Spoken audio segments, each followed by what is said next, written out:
అస్సలాముఅలైకుం welcome to my channel వంట రుచులు వంట చిట్కాలు. ఈరోజు రెసిపీ వచ్చేసి కొబ్బరి లడ్డు చూపిస్తున్నానండి. కొబ్బరి లడ్డుకు కావాల్సిన పదార్థాలు ఏంటో తయారు చేసే విధానం ఏంటో చూద్దాం.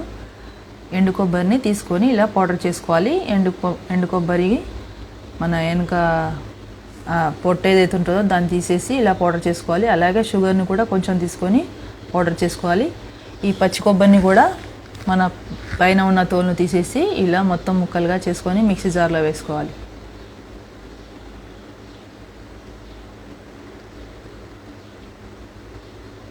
ఇవన్నీ కూడా మిక్సీ జార్లో ముక్కలు చేసుకొని వేసుకున్న తర్వాత గ్రైండ్ చేసుకోవాలి. ఒక ప్యాన్ తీసుకొని 1 టేబుల్ స్పూన్ గీ వేసుకొని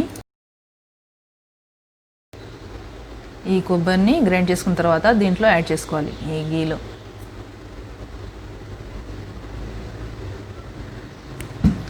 లైట్గా వేయించుకోవాలి, లైట్గా ఫ్రై చేసుకోవాలి. దీన్ని లో ఫ్లేమ్ మీద దీంట్లో మిల్క్ పౌడర్ కాకుండా ఇలా బియ్యం పిండి ఒక 3 టేబుల్ స్పూన్ దాకా బియ్యం పిండిని యాడ్ చేసుకోవాలి.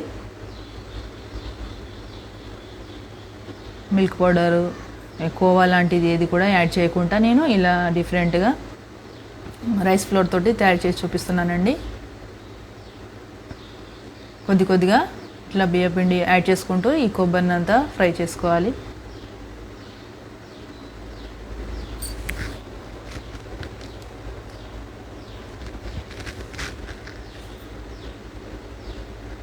ఒక కొబ్బరికాయ తీసుకున్నా కదా, దానికి ఒక 3 table spoon rice flour add చేశాను. ఫ్రై అయిపోయిన తర్వాత లైట్గా ఒక బౌల్లో తీసుకొని కొంచెం చల్లారనివ్వాలి.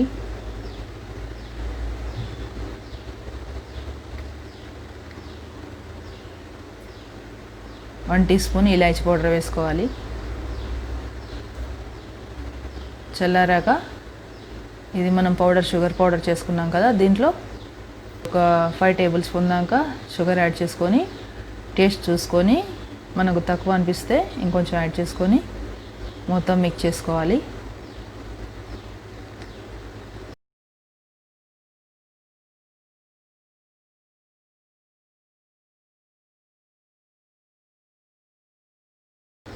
ఇలాచీ పౌడర్ ఈ షుగర్ పౌడర్ మంచిగా కలిగేటట్టు దీంట్లో కలిసిపోయేటట్టు మొత్తం కలుపుకొని ఇలాగా రౌండ్గా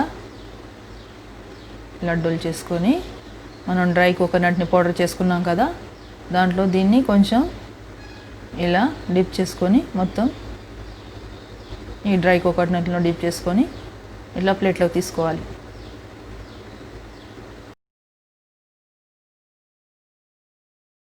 ఇలా అన్నీ కూడా ఇలా ముద్దలు చేసుకొని రౌండ్గా లడ్డూల్లాగా చేసుకొని ఈ డ్రై కోకోనట్లో డిప్ చేసుకొని ప్లేట్లోకి తీసుకోవాలి. రెడీ అయిపోయిందండి కొబ్బరి లడ్డు. ఎంతో సాఫ్ట్గా ఉండే కొబ్బరి లడ్డు రెడీ అయిపోయిందండి. ఇది డిఫరెంట్గా న్యూ ఇంగ్రీడియంట్స్ తోటి నేను తయారు చేసి చూపించానండి. రైస్ ఫ్లోర్ వేసుకొని మీరు ఎక్కడైనా చూసినా కూడా మీద రెసిపీస్లో ఇదేంటంటే మిల్క్ పౌడర్ యాడ్ చేస్తుంటారు. నేను డిఫరెంట్గా ఇలా రైస్ ఫ్లోర్ తోటి తయారు చేసి చూపించాను. మీరు కూడా ట్రై చేసి చూడండి. అలాగే వీడియో నచ్చినట్లయితే లైక్ చేయండి, షేర్ చేయండి, సబ్స్క్రైబ్ చేయండి. Thank you for watching. Allah Hafeez.